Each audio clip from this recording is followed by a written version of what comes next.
Mais il comprenait aussi que derrière l'agneau physique, il y avait un message qui était caché, mais qui l'échappait. Voilà pourquoi il dira à Philippe que je lis, mais je ne comprends pas. Ce qu'il ne comprenait pas, c'était la pensée cachée derrière donc les Écritures. Voilà pourquoi je veux déjà rassurer les auditeurs que on va pas seulement parler sur la scène. D'ailleurs là, on va expliquer le pourquoi de la scène. Déjà en entrée de jeu, l'Écriture dit Dieu, après avoir parlé à nos pères de plusieurs manières et à plusieurs reprises. Je suis dans Hébreux 1:1. Donc Dieu a parlé 2 fois. Il a parlé au Père et il parle par le Fils. Mais quand Dieu parle au Père, nous sommes dans le temps de la loi. Et dans le temps de la loi, Dieu garde un même message, mais qu'il communique à plusieurs reprises et de plusieurs manières. Vous remarquerez que Joseph doit interpréter les songes de Pharaon. Mais les 2 songes de Pharaon ne cachent qu'un seul message. Dieu se répète, mais de plusieurs manières. Voilà. Donc Dieu a répété la scène d'Éden à plusieurs manières. Et ces manières répétées nous permettent de mieux comprendre le fond de la pensée ou encore la vie cachée derrière les Écritures. Voilà pourquoi on va voyager un peu. On va lire le frère Moïse, le prophète, que j'aime bien. Dans le livre d'Exode, chapitre 21, on lira versets 33 à 34. Je n'ai pas quitté Éden, mais je viens ici pour mieux éclairer Éden. Pour les auditeurs, rassurez-vous que nous sommes toujours en train de parler sur le péché originel, la chute de l'homme. Dans le jardin, je demanderai du passage. Si on peut lire Exode, chapitre 21, versets 33 à 34.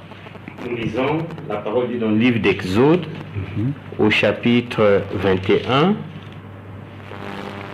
à partir du verset 33 et jusqu'au verset 34. Si un homme met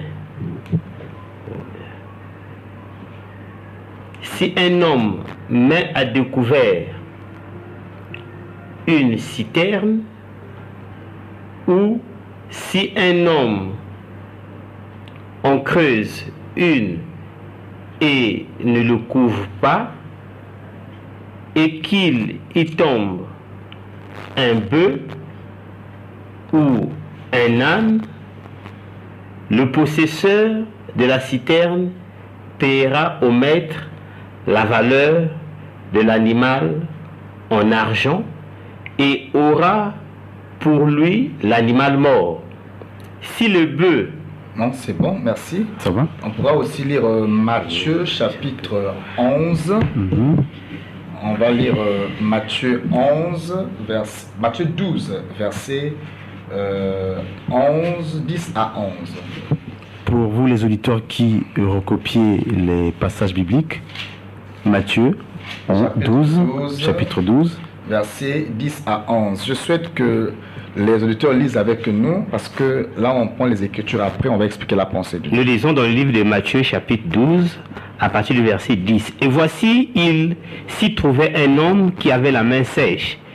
Ils demandèrent à Jésus, est-il permis de faire une guérison les jours de sabbat?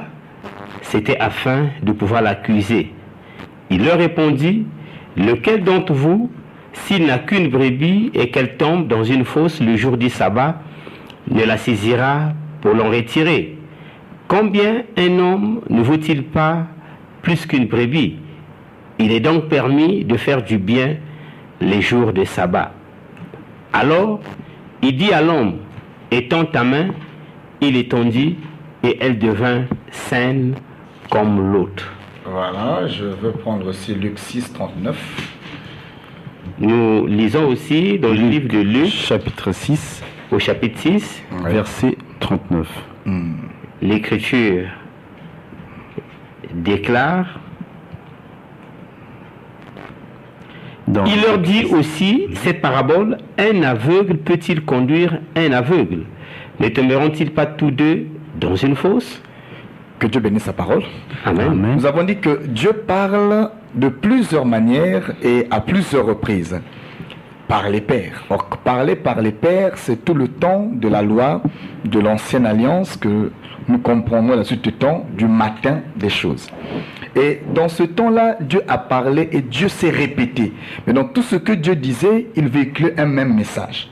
J'ai pris un exemple avec Joseph, je prendrai l'exemple avec Daniel, je prendrai l'exemple avec plusieurs prophètes qui voyaient plusieurs choses, mais qui ne cachaient qu'un seul message. Et Dieu aussi, dans le temps de la loi, a multiplié. Il a parlé de l'œuvre de la croix. Il a parlé de plusieurs choses. Il a multiplié les prophéties parlant de Christ à la croix. Mais avec Ésaïe, c'est un langage. Avec Habakkuk, c'est un autre langage. Avec Daniel, c'est un autre langage. Mais tous ces parlers-là expliquaient seulement un seul message. Donc, comprenons un peu ici. Moïse dit ceci. Si un homme mettait à découvert une citerne, ou encore simplement, il creusait donc une fosse et ne la couvrait pas. Alors, si un bœuf et un âne, très important, ici on parle d'un bœuf et un âne. Il y a un pourquoi pour le bœuf et un pourquoi pour l'âne. Si et seulement si l'homme ne couvrait pas la fosse qu'il a eu à creuser, si un bœuf ou un âne tombait dans ce trou-là, cette fosse-là, celui qui avait creusé la fosse et qui n'a pas songé couvrir la fosse, c'est lui-même qui payera le dommage, qui va endosser la responsabilité. Et l'Écriture dit, dans le parler de Jésus, qu'il va lui-même entrer dans la fosse pour aller sortir l'homme qui est tombé dans la fosse. Nous n'avons pas vu cette scène se produire du temps de Moïse, et Dieu ne parle pas ici. Dieu ne parle pas ici pour gonfler les Écritures, mais Dieu est en train de communiquer une pensée. Car la loi est une prophétie. Dit l'Écriture, la loi a prophétisé depuis Moïse. Donc nous comprenons que la loi était un prophète. Donc ce que l'Écriture dit dans la loi, c'est des prophéties. Et ici, je puis vous dire que Moïse était en train de parler d'Éden. Si Adam était tombé, donc Adam avait chuté. J'aimerais dire quelque chose d'abord rapidement pour que le peuple comprenne là où je vais en venir. Jésus dit si un aveugle conduit un autre aveugle, donc deux aveugles, les deux tomberont dans le trou. Or, moi je sais que si un aveugle conduit un autre aveugle, ils peuvent se cogner, ils peuvent glisser, ils peuvent être heurtés par quelque chose, ils peuvent être frappés par quelque chose, ils peuvent être volés, mais Christ ne voit que le trou. Il voit le trou parce qu'il sait, il est en train de parler de quelque chose de très particulier. Et les deux aveugles qui doivent un conduire l'autre, Christ ne parle pas d'autre chose que de ce que nous sommes en train de parler depuis quelques jours ici. Vous remarquerez que Adam et Ève marchaient. Jésus parle, il regarde les pharisiens, il dit aux pharisiens, pharisiens aveugles, vous voulez nettoyer l'extérieur, mais l'intérieur est toujours sale. Vous êtes un peuple aveugle. Mais les pharisiens n'étaient pas aveugles, c'est des hommes qui avaient des yeux qui voyaient. Mais quand il dit aveugle, ça veut dire que il y avait une connaissance qui leur échappait. Ils avaient un savoir certes, mais ce qu'ils devraient savoir leur échappait. Voilà pourquoi Christ déclare qu'ils étaient aveugles. Tu comprendras avec moi, frère Alain, comme les auditeurs, quand Adam mange avec Ève, Ève mange d'abord et donne à Adam. Il y a un pourquoi. Quand les deux mangent, l'Écriture dit que les yeux de l'un et de l'autre s'ouvrirent. Ça veut dire que avant, ils étaient aveugles. Belle précision. Avant, ils étaient aveugles.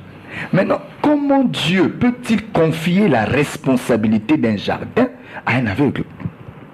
Comment Dieu peut-il donner un aveugle à la charge d'un aveugle? Et non seulement ça, il voit encore un trou qui est devant. Mais il confie la responsabilité d'un jardin à un aveugle. Et l'aveugle a pour mission de conduire un autre aveugle. Ça veut dire que si c'est lui-même qui dit qu'ils vont tomber, donc Dieu savait que ces deux aveugles-là étaient bien partis pour tomber. Ça ne surprend pas Dieu. L'Écriture dit, qui dira qu'une chose arrive sans que Dieu n'en soit auteur? Et je ne peux jamais croire qu'une chose arrive sur la terre et que la chose échappe au contrôle de Dieu. Dieu est omniprésent, il est omnipotent, il est omniscient. Ce qui fait de Dieu Dieu, c'est qu'il n'y a pas une chose qui puisse arriver si la chose lui échappe. Ça ne peut pas arriver. Dieu est omniprésent. Dans son omniprésence, il était là quand Adam tombait. Dans son omniprésence, il était là quand le serpent parlait à la femme. Et dans son omniprésence, on ne peut pas expliquer la divinité autrement qu'une entité qui connaît tout, qui maîtrise tout, qui peut tout et qui impose sa volonté dans toutes circonstances. Sauf que la volonté peut être parfaite, elle peut être causale. Ici, dans ce contexte où nous sommes, Dieu a confié le jardin à un aveugle. Et Dieu a creusé un trou dans le jardin. Je me dis que tout ce qui s'est passé, Dieu savait que ça devait arriver. Donc, ce qui se passe en Éden, c'est le programme de Dieu. C'est le plan de Dieu. Et quand on explique ça, vous allez comprendre que ça va commencer à prendre sens et forme. Revenons avec Moïse. Moïse dit, si un homme a creusé un trou et qu'un bœuf ou un âne, donc âne égale bœuf, on est ensemble, un âne ou un bœuf, donc âne égale bœuf. Dans ce contexte-là, ça peut être âne, mais ça joue le même rôle qu'un bœuf. Il dit que si on creuse le trou et que le trou n'est pas fermé, le bœuf tombera dans le trou. Or, qui est le bœuf? 1 Corinthiens 9, le bœuf c'est un serviteur. Donc Dieu voyait un serviteur qui allait tomber dans un trou. Mais qui a creusé le trou? C'est celui qui fera sortir le serviteur tombé du trou. Je ne sais pas si vous me faites comprendre. C'est bon, ça marche. Ici on parle d'un bœuf, mais comprenez qu'on parle des hommes. Voilà pourquoi dans Matthieu, qu'on a lu à dessein, Jésus, on lui a présenté un homme à la main sèche. On lui dit, est-il permis de faire une guérison le jour du sabbat? Jésus dit, lequel de vous, si sa brebis est tombée dans le trou, il ne la fait sortir le jour du sabbat. Jésus quitte des hommes, il tombe aux brebis. Pourquoi? Aux animaux. Pourquoi? Parce que Jésus est en train d'expliquer Exode chapitre 21. Il sait que si la loi parlait des animaux, mais ces animaux parlaient des hommes. D'ailleurs, quand le prophète a vu Jésus, il a vu un agneau. Un agneau qui ôte le péché du monde. Et pourtant, c'était un homme, mais le prophète a vu un agneau. Il y a le langage de Dieu, il y a le parler de Dieu. Donc, dans le parler de Dieu, bien que la loi parle des animaux, mais ça parle aussi des hommes. Donc, nous disons que dans le jardin d'Éden, un trou a été creusé. Maintenant, quand le serviteur, parce que le serviteur en Éden, c'était le ministre, c'était Adam. Pasteur Clé, excusez-nous, nous voulons effectivement que pendant que vous êtes en train de parler, que le plus petit des auditeurs puisse comprendre. Donc, nous sommes en train de parler du jardin d'Éden et du péché originel. Et vous êtes en train de parler cette fois-ci de Moïse. Et vous faites un rapprochement entre ce que Dieu dit à Moïse en ce qui concerne Israël et ce qui s'est passé dans le jardin. Et vous parlez du trou. Vous parlez des aveugles. Nous voulons donc nous assurer que nous sommes en train, avec les auditeurs, de bien vous comprendre. Donc le trou dont vous parlez, c'est l'arbre de la connaissance du bien et du mal. Les aveugles dont vous parlez, c'est Adam et Ève, pour que nous comprenions tous ensemble le rapprochement que vous faites entre les deux scènes, les deux textes que vous citez. Merci beaucoup. Je pense avoir dit que Adam et Ève étaient aveugles. Je pense l'avoir dit, et c'est même l'Écriture qui nous a aidé, a permis à dire ça. Et puis l'Écriture a dit où Adam et Ève étaient aveugles. L'Écriture a déparlé.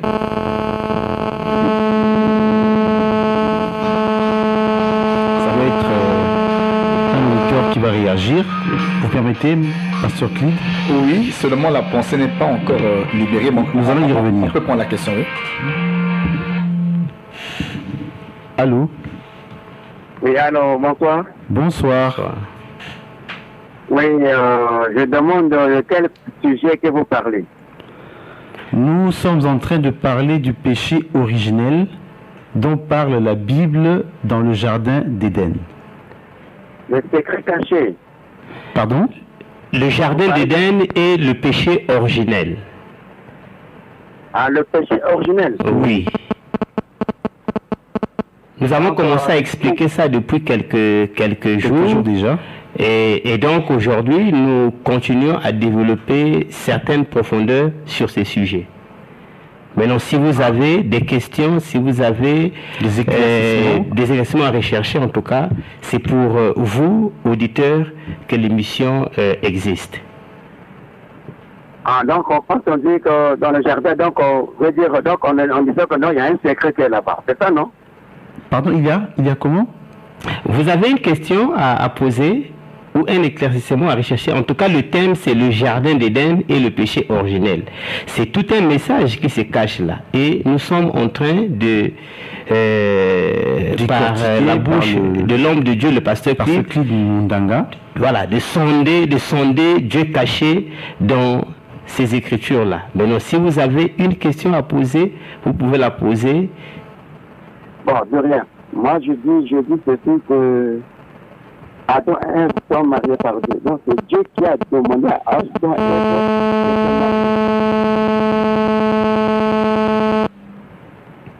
Bon, nous allons donc continuer l'exposé de... Ouais, le frère disait que Adam et Ève étaient mariés, donc c'est Dieu qui avait demandé à Adam et Ève de consommer le fruit. Le frère a très bien compris la pensée, que Dieu te bénisse.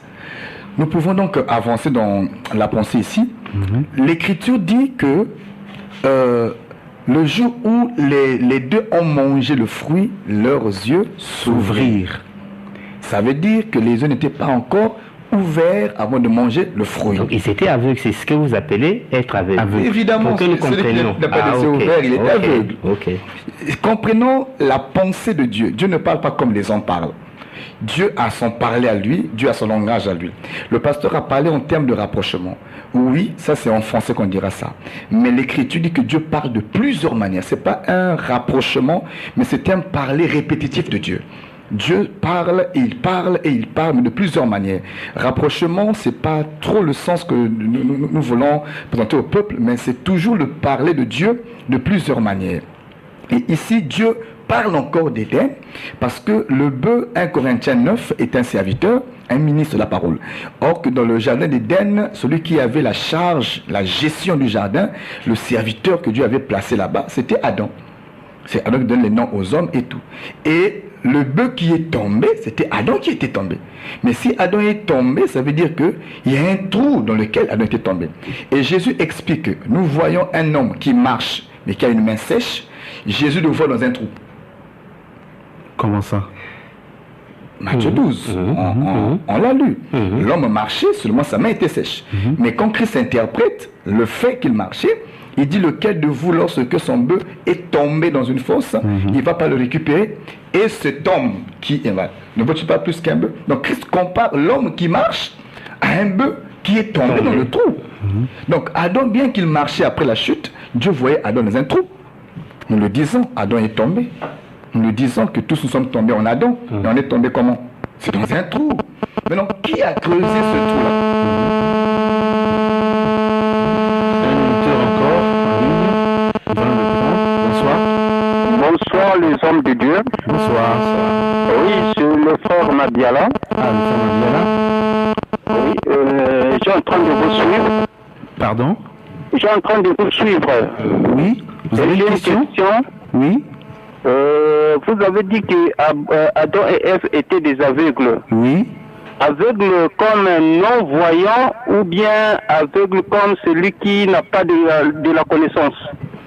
Bien, merci beaucoup pour la question. C'est tout comme question? Oui, c'est tout comme c'est pour tout l'instant, comme question. Mais tu peux encore revenir si il n'y a pas de problème. Il n'y a pas de problème. Voilà, merci. Pasteur, je voilà pense que vous avez suivi la question. Si vous pouvez me permettre, avec ceux qui m'écoutent, ces auditeurs, et permettez-moi d'exposer un peu la pensée, ça permettra que cette question ne revienne plus. Nous avons dit que Adam avait des yeux physiques. Et quand, physiquement parlant, Adam n'était pas aveugle. Je suis en train d'interpréter déjà. Nous avons expliqué que quand Adam a vu la femme venir, il dit voici cette fois-ci, c'est qui os de mes os. Donc avant, Adam pouvait voir. J'ai expliqué l'aveuglement ici avec les pharisiens qui avaient des yeux, qui marchaient, mais quand Christ leur voit, étant ignorants du royaume des cieux, Christ dit qu'ils sont des aveugles. Donc l'aveuglement ici prend un sens spirituel. Adam physiquement n'était pas aveugle, mais s'il n'était pas aveugle, il avait les yeux. Mais comment il mange, ses yeux s'ouvrent encore. C'est quoi cette deuxième ouverture des yeux? C'est que nous expliquons que dans l'angle spirituel, il était aveugle. Aveugle parce que la connaissance était cachée dans un arbre. La connaissance qui devrait lui ouvrir les yeux, qu'il avait besoin, était cachée dans un arbre. Donc aussi longtemps qu'il n'a pas découvert, il n'a pas mangé de cette connaissance qui est dans l'arbre, il restera aveugle. Voilà pourquoi j'explique que les deux aveugles, l'aveugle qui conduisait notre aveugle, c'est Adam et conduisait Ève, les deux aveugles dans le jardin, et ils sont tombés dans le trou. Le trou ici, c'est l'arbre de la connaissance du bien et du mal, que Dieu lui-même a creusé. Mais quand Dieu creuse cet arbre-là, ce trou-là, Dieu ne ferme pas le trou. Il laisse ça ouvert. Il dit que si tu avances là, tu vas tomber. Si tu manges ça, tu vas mourir. Mais il ne ferme pas le trou. Il laisse la mort en permanence. Humainement parlant, on dira, c'est pas responsable. Il a laissé la mort en permanence. Tu laisses les aveugles et tu laisses un trou pour leur dire, vous allez tomber, mais ils finiront par tomber. Et la preuve en est que Dieu a déjà préparé un agneau avant la fondation du monde. Or que l'agneau est là pour couvrir le péché. Donc Dieu prévoit la couverture du péché avant. Ça veut dire qu'il voyait le péché. Mais ce n'est pas pour dire qu'il a poussé l'homme à l'erreur. Non. C'est le programme de Dieu. Il faut comprendre ça comme ça. Ce qui se passe en Éden, c'est le programme de Dieu. Au fur et à mesure qu'on explique, vous allez comprendre pourquoi je dis que c'est le programme de Dieu. Dieu avait tout planifié. Vous remarquerez, je prends un exemple pour convaincre l'auditoire. Pharaon était un homme, un grand roi, nous connaissons, un homme qui avait ses pratiques sataniques, qui servait peut-être le diable, ça nous le savons, et un homme qui a opprimé le peuple d'Israël et qui a résisté. Mais vous allez voir que quand Moïse parle à Pharaon, Pharaon avait cru, dit l'Écriture. Quand il a vu, il était frappé, il était coincé. Mais Dieu va encore voir Pharaon pour durcir, rendre incrédule le cœur de Pharaon. Et Dieu se vante de ça. Il dit que c'est lui qui a durci Pharaon. Ceux qui voient, ils diront que Pharaon était un sataniste, était un méchant, il était le diable, Pharaon était ceci, cela. Mais Dieu lui-même, quand il parle par la bouche de Paul, il dit que c'est lui qui avait rendu Pharaon incrédule. Donc, il dit que Pharaon pouvait croire, mais Dieu ne voulait pas qu'il croie afin de manifester sa puissance. C'était le programme de Dieu. Ça cachait la rédemption, ça cachait les nations, ça cachait beaucoup de choses. Et Paul dira lui-même, mais si c'est lui-même qui a endurci Pharaon, pourquoi juge-t-il encore? Il reprend encore pour dire, qui es-tu pour juger Dieu? Parce que c'est un programme que Dieu a caché avec Pharaon, mais Dieu se répète. C'est le même programme que nous revoyons en Éden. C'était des hommes, mais ça joue des rôles qui ont des sens prophétiques. Maintenant, quand on vient ici en Éden, nous remarquons que l'homme est tombé. On va découvrir qui a creusé le trou. Quand l'homme tombe, j'explique que l'homme était tombé le matin. On va y arriver. Quand l'homme tombe, un temps s'est passé parce qu'il devrait aller chercher les feuilles, aller se cacher, tout cela. Il a pris conscience. Donc il y a un temps qui s'est passé. Et vers le soir, nous remarquons que la voix de Dieu parcourait le jardin et est venue rechercher Adam. Certainement, il y avait un lieu où la voix connaissait qu'Adam se retrouvait. Mais quand la voix arrive là, j'explique que Adam n'était plus à son poste. Voilà que la voix rattrape Adam. La voix vient avant le soir, vers le soir. Et quand la voix vient vers le soir, nous voyons maintenant Dieu, après avoir conversé, après avoir parlé, Dieu, maintenant le soir, doit tuer un animal. Pasteur Pedro, avant que vous ne progressiez, parce qu'il y a déjà pas mal de choses assez intéressantes que vous avez sorties, nous avons compris avec vous l'aveuglement d'Adam et Ève. Nous avons compris aussi que quand Dieu parle à Moïse de la citerne ouverte, c'était une répétition de l'arbre de la connaissance du bien et du mal qui portait en lui la mort. Et Dieu ne l'a pas protégé puisque c'était accessible à l'homme. Dieu savait que l'homme finirait par toucher à cet arbre-là et donc de mourir. Et finalement, vous venez de dire aussi que l'homme a mangé cet arbre-là, de cet arbre-là le matin. On ne va pas quand même vous laisser continuer parce que le matin et le soir. Vous avez touché le matin, le soir, tout à l'heure vous venez de parler de l'animal, alors vous risquerez de trop aller loin sans que les auditeurs n'aient à maîtriser ce que vous êtes en train de dire. Arrêtez-vous un tout petit peu au matin. Il est tombé le matin, vous avez quel verset? Qu'est-ce que vous entendez par là? Si on peut parler un peu, je ne sais pas. Je pense qu'il faut d'abord progresser. Oui. Donc, comprenons les auditeurs qui me suivent aussi. Allons-y. Les auditeurs qui me suivent aussi. Je sais pas c'est un auditeur. Je sais que vous voulez réagir, nous comprenons ça. Si vous pouvez nous supporter, qu'on éclaire un peu la pensée, comme ça, vos questions auront tout leur sens aussi. Hein, je veux dire, tout le sens qu'il faudra qu'elles puissent avoir. Donc, le pasteur me demande de revenir sur le matin. Oui, nous comprendrons le matin par rapport au soir. La voie parcourt le jardin vers le soir. La voix qui vient vers le soir vient rechercher l'homme qui est tombé. Et quand la voix arrive, la voix se rend compte que l'homme est allé se cacher et a pris des feuilles de figuier pour en faire des ceintures, c'est-à-dire cacher sa nudité, se justifier. Pourquoi il se justifie? Parce que l'arbre qu'il a mangé lui a donné la connaissance. Je rappelle que l'arbre n'était pas l'arbre seulement du bien et du mal, mais c'était l'arbre de la connaissance. C'est un arbre qui donne à l'homme la connaissance. Un arbre qui enlève l'aveuglement. Un arbre qui donne le discernement. Je dis que c'était un arbre bien. Parce que Dieu a mis ça parce que c'était bien. Maintenant, il faut comprendre pourquoi Dieu avait mis ça. J'explique que l'arbre de la connaissance du bien et du mal, c'était la loi. La loi que Dieu donna en Horeb. Israël, j'ai expliqué le jardin planté. Hein, parce que tout ce que j'ai dit en avance va s'exprimer dans tout le temps. Le jardin planté, c'était Israël planté dans la terre de Canaan, dans le pays de Sion. Et j'ai expliqué toutes ces choses-là. Donc nous sommes en train de parler, l'histoire se passe en Israël, parce que c'est le premier peuple que Dieu a utilisé, avec qui Dieu a marché, c'est l'échantillon de Dieu. Et il dit l'Écriture, il n'y a qu'un seul peuple, une seule nation que Dieu a tirée, qu'il a donné son nom et ses lois, c'est le peuple d'Israël. Tous les peuples autour étaient considérés comme les peuples des nations, les païens, jusqu'à ce que Christ accomplisse l'œuvre à la croix pour que le salut devienne aussi accessible aux nations. Mais avant l'œuvre de la croix, le salut est exclusivement le partage d'Israël, d'après ce que nous disent les Écritures. Donc la scène se passe en Israël. Et l'arbre qui donne à Israël la connaissance, parce que l'arbre est aussi vu comme un homme. Jésus dira que si on fait ces choses à moi qui suis l'arbre vert, et si un homme qui observe la loi de Dieu est semblable à un arbre planté près d'un courant d'eau, donc l'homme peut parler aussi d'un arbre.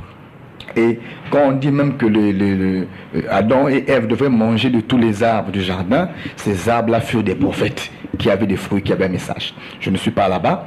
Je vais juste expliquer que quand Moïse prend la loi, Deutéronome chapitre 30, versets 15 à 16, Moïse prend la loi et Moïse doit présenter la loi au peuple. Voici les termes dans lesquels Moïse présente la loi au peuple.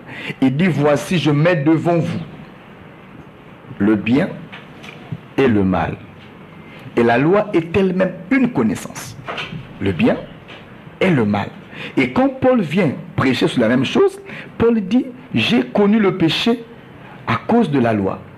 Et Paul dit même que ce qui fait vivre le péché, c'est la loi. La loi est la seule force du péché. Donc nous comprenons que si l'homme avait péché, c'est parce qu'il avait transgressé la loi. Mais c'était quelle loi? L'arbre de la connaissance du bien et du mal. Donc cet arbre-là incarnait la loi que le peuple reçut en Horeb, ou encore à Sinaï. Mais quand le peuple a reçu la loi, le peuple a eu la connaissance.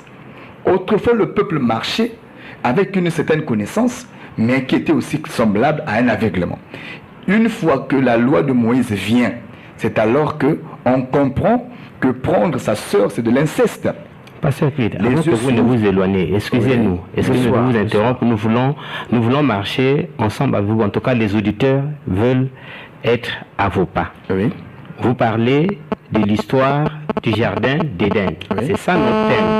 Et vous avez dit aux auditeurs que Dieu est en train de répéter la scène d'Éden avec Israël. Oui. Et donc on suppose que Adam et Ève, sinon Adam, est représenté par Israël. Quand Dieu répète la scène. Alors, il y a encore aussi, quand Dieu répète cette scène-là avec Israël, l'arbre de la connaissance du bien et du mal, cette fois-ci, ce n'est plus un arbre comme Dieu avait planté en Éden, mais cette fois-ci avec Israël, quand donc Dieu répète la scène, c'est maintenant la loi que Moïse reçoit En Horeb. Oui. Et du coup, on peut comprendre effectivement que l'arbre de la connaissance, on a la confirmation que l'arbre de la connaissance du bien et du mal de l'Éden était effectivement la loi. C'est C'est la ce loi, que oui. vous voulez dire. Oui, c'est ça. Ah, ok. Donc, nous cet pouvons arbre-là, continuer. c'est la loi. Voilà pourquoi, quand vient la loi, c'est alors que le peuple prend conscience que ce que Abraham avait fait, parce que Abraham a pris sa sœur pour femme, mais ça n'avait jamais été appelé péché. C'était Parce qu'il n'y juste- avait pas de loi il n'y qui avait pas de loi qui l'interdisait. l'interdisait de le faire. C'était pas un péché. Et pourtant, c'est le même acte qui sera appelé péché après. Mais ce n'était pas un péché. Nous avons beaucoup d'actes pratiqués qui n'étaient pas considérés comme péché. Vous avez Sarah, par exemple, qui avait menti. Lorsque on est arrivé, pourquoi tu ris? Non, je n'ai pas ri. Elle avait menti, qu'elle n'avait pas ri. Mais Paul venait dire dans l'auteur de l'Épître aux Hébreux qu'elle n'avait pas menti, loin de là. Vous voyez? Mais c'est le mensonge, et pourtant. Mais quand vient la loi, Moïse précise maintenant, on précise que celui qui prend sa proche parente commet de l'inceste. À cet instant, le peuple a l'ouverture des yeux sur les actes qui sont toujours pratiqués. Cette fois-ci, le peuple le plus ignorant, mais le peuple a la connaissance. Vous voyez? Et c'est ça ce que la loi a fait. Et quand l'homme reçoit la loi, l'homme commence maintenant, comme il a la conscience de son état, l'homme cherche maintenant à se justifier, à plaire à Dieu par les efforts. C'est ça la loi. La loi apprend à l'homme de plaire à Dieu par les efforts, par les pratiques et les sacrifices. Et l'Écriture dit que vous vivrez par les œuvres de la loi. Or qu'il était impossible à un homme de vivre par ses propres efforts. Voilà pourquoi Adam, quand il découvre qu'il est nu à cause de la connaissance de l'arbre, c'est vrai que Adam a cherché à se justifier. Il va prendre les feuilles de figuier. Ça, c'est l'œuvre de la justification par la loi. Et la loi donnait aussi la connaissance.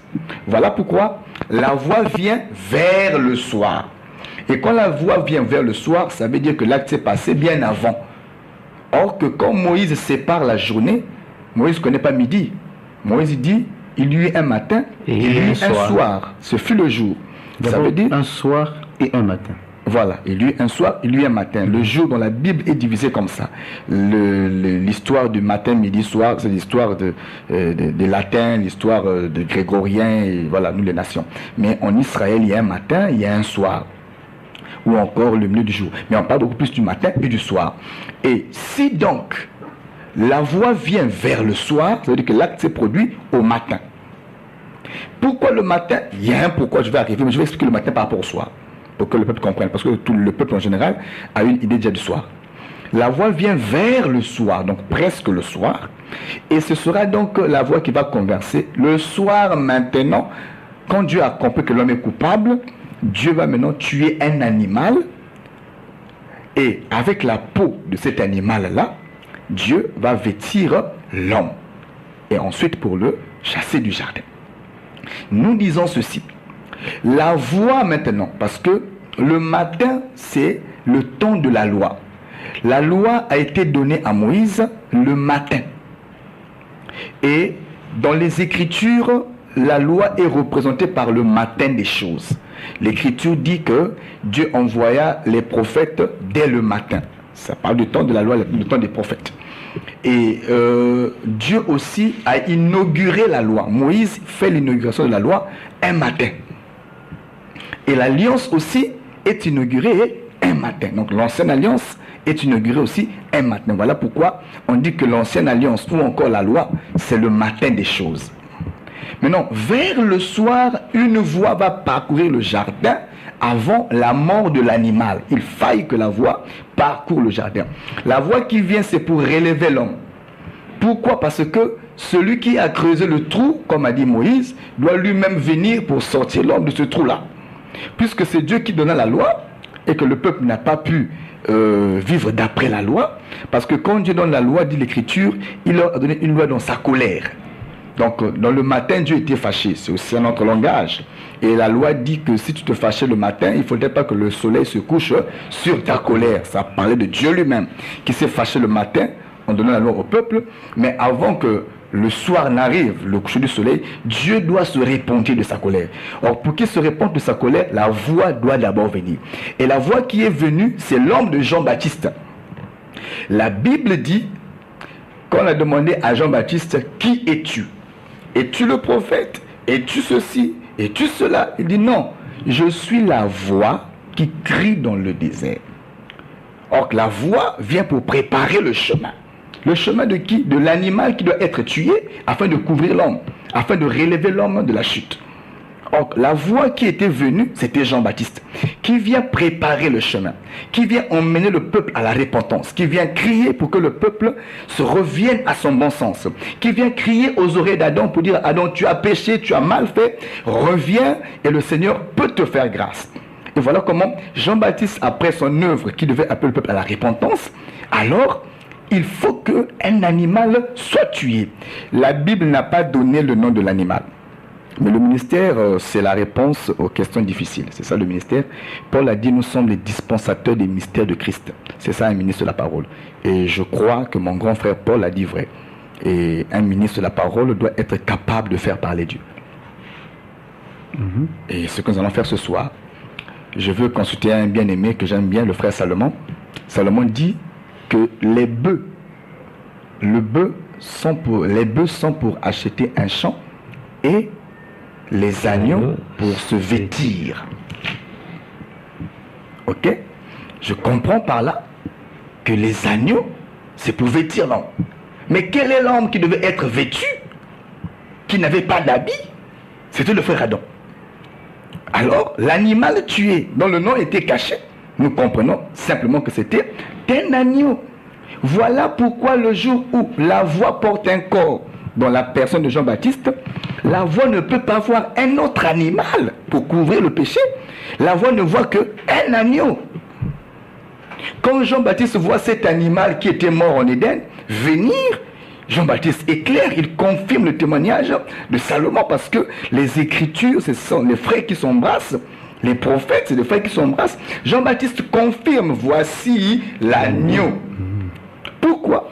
Pour ôter le péché. Or, en Éden, c'est le même rôle que l'animal tué devait faire. Couvrir la faille de l'homme, couvrir la faiblesse de l'homme. Donc nous comprenons que c'était le programme de Dieu et les auditeurs ne doivent pas comprendre ça autrement. Tout ce qui s'est passé était le programme de Dieu. Et oui, j'écoute. Pasteur, je crois que pour l'agneau, plusieurs des auditeurs n'auront pas de problème à comprendre que l'agneau qui ôte le péché, c'est bien le Seigneur Jésus-Christ.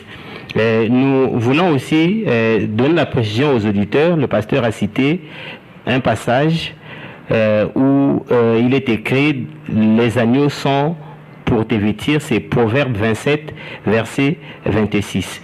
Mais non, pasteur, vous avez aussi expliqué, en tout cas, que le matin, c'est le temps de la loi. Ouais. Et je crois que même si vous n'avez pas communiqué ces écritures, mais vous les avez citées, il y a pas mal d'écritures qui témoignent effectivement que Dieu, pour faire allusion au temps d'Israël, au temps de la loi, évoquait le terme le matin. Nous le disons, nous sommes au temps du soir. Voilà. Si on est au temps du soir, donc il y a eu un temps du matin. Nous voulons effectivement arriver au temps du soir. Je crois que vous n'en avez même pas parlé, mais je pense qu'il y a une confession qui est communément acceptée, que le temps du soir, c'est un temps où... le temps de l'église, l'œuvre de la croix, oui, c'est vous qui le dites, mais il est courant d'entendre dans la ville, un peu partout, que le temps du soir, c'est un temps où Dieu devrait envoyer un prophète qui devait venir avec l'esprit d'Élie. C'est le temps du soir. Le temps du soir. Donc, qu'il vienne juste avant l'enlèvement. Cela est grave. Cela est grave. La voix est venue avant le soir. Et donc vous devez vraiment nous expliquer ce soir-là, parce que tout le monde sait que le soir, voilà pourquoi j'appelle les auditeurs à nous joindre demain, à ne pas manquer demain. Demain, on va expliquer ça, parce que c'est une confession grave.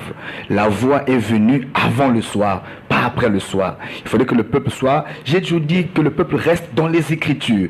Que la lumière soit, c'est faire parler les Écritures, pas la pensée d'un homme. Que tout homme soit reconnu menteur et Dieu seul comme disant la vérité.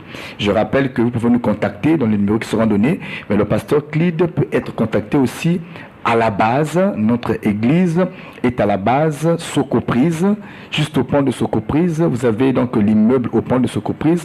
Nous sommes derrière l'immeuble. L'église, c'est le rassemblement des saints dirigé par votre modeste serviteur, le pasteur Clyde. Et vous pouvez me contacter directement au 06 945 35 24 06 945 35 24. Le numéro qui passe souvent, le 05, c'est un numéro aussi par lequel vous pouvez nous contacter. Merci beaucoup. Vous allez continuer donc cet exposé en 2-3 minutes, parce que nous allons bientôt arrêter notre temps, le temps qui nous était imparti. Ce que je peux dire, vous comprenez déjà que nous sommes dans la matière, et là on commence à parler. Parce que le matin, le soir, c'est vraiment une richesse, c'est un enseignement même de 6 mois. Et les gens disent parfois l'Ancien Testament, le Nouveau Testament. Nous allons vous expliquer qu'en réalité, il y a un seul testament qui cache 2 alliances. Donc, on va expliquer beaucoup de profondeur. Demain, ne manquez pas, soyons scottiers. Ce sont les mêmes heures. Demain, jusqu'à jeudi, nous serons là de 21h40 à 22h25. Ne manquez pas et soyez scottiers, que le bon Dieu vraiment vous bénisse. Que Dieu soit loué. Vous avez entendu... Ancien Testament, Nouveau Testament, ce sont des expressions que nous entendons un peu par-ci par-là. Tout cela sera décortiqué au travers de cette émission que nous appelons « Que la lumière soit ».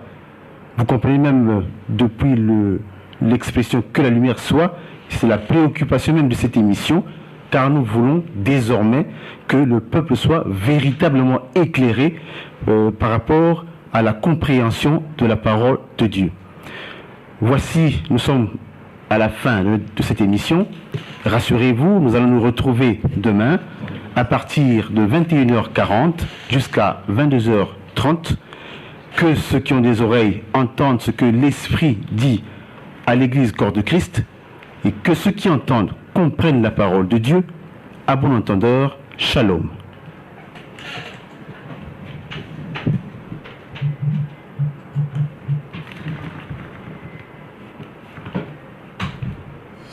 Christ pour tous, la garantie du salut. Mémo FM, la fréquence qu'il nous faut.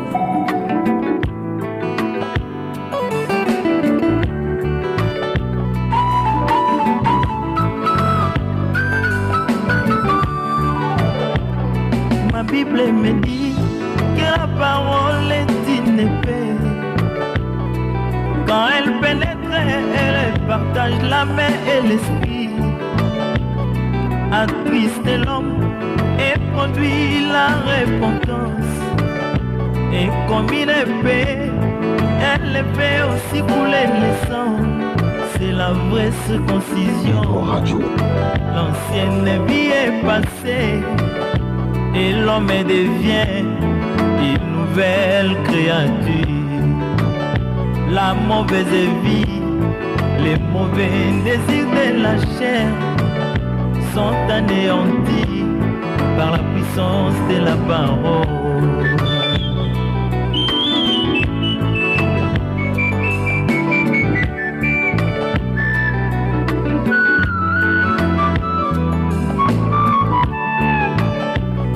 J'ai vu Pierre après les visions du Saint-Esprit. Il s'est levé pour prêcher la parole de Dieu. Oh, en entendant bien, beaucoup d'hommes sont blessés. Et ma Bible me dit qu'il y a 3000 convertis Mais pourquoi pas dans notre temps? D'un côté la parole est allégée, ils l'ont rendu faible pour plaire à leurs fidèles. Bien que de l'autre côté, la parole est bien prêchée, mais l'incrédulité. L'Église, le Rassemblement des Saints, vous présente une nouvelle émission dénommée « Que la lumière soit ». Une émission visant l'enseignement, l'exhortation, la précision sur la parole de Dieu, un moment de lumière sur le pourquoi, le comment, le quand et le où de chaque chose dans les Écritures saintes. Tous les lundis, mardis, mercredis et jeudis, de 21h40 à 22h25, vous suivrez l'émission « Que la lumière soit » sur les antennes de la radio Mémo, fréquence 100.0 MHz. Que la lumière soit, une présentation de Alain Victorien Nzaou. Pour tout contact, appelez le 04 024 79 59 ou le 06 945 35 24. Que Dieu vous bénisse. Vous bénisse. Vous bénisse.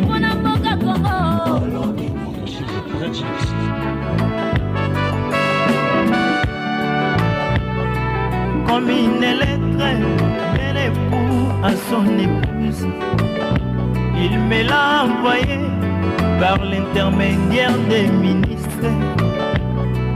Cher ministre, toi qui es envoyé par mon époux, afin de m'expliquer la lettre. Ne me cachez rien, dis-moi toute la vérité. C'est que moi j'essaierai dépend de ce que j'écoute. Même tes paroles dis-moi toute la vérité. Comme la parole est pour moi, donne-la-moi avec sa rigueur.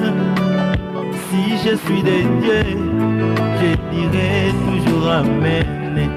Ce sera pour moi la gloire de supporter sa rigueur. Car après cela, je serai couronné.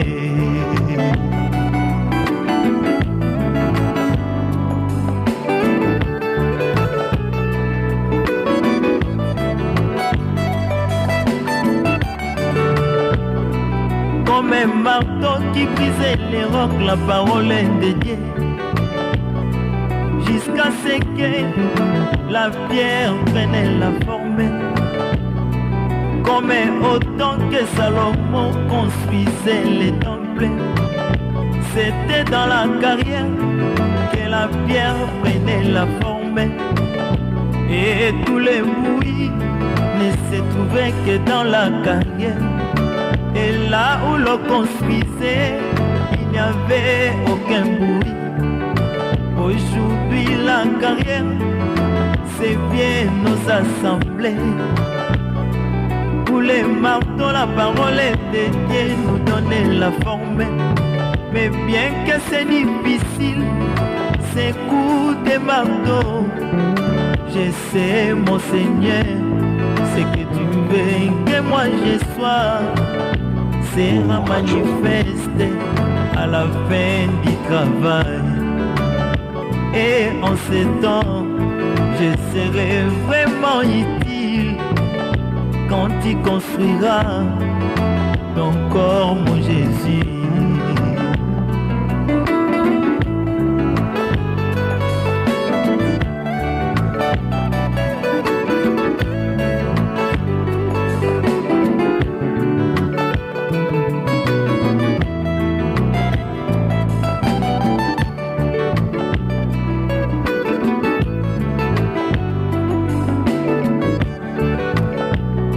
J'ai vu Pierre après les visions du Saint-Esprit. Il s'est levé pour prêcher la parole de Dieu. Oh, en entendant Pierre, beaucoup d'hommes sont blessés. Et ma Bible me dit qu'il y eut 3000 convertis. Mais pourquoi pas dans notre temps? D'un côté la parole est allégée, ils l'ont rendu faible pour plaire à leurs fidèles. Bien que de l'autre côté, la parole est bien prêchée, mais l'incrédulité envahit les hommes.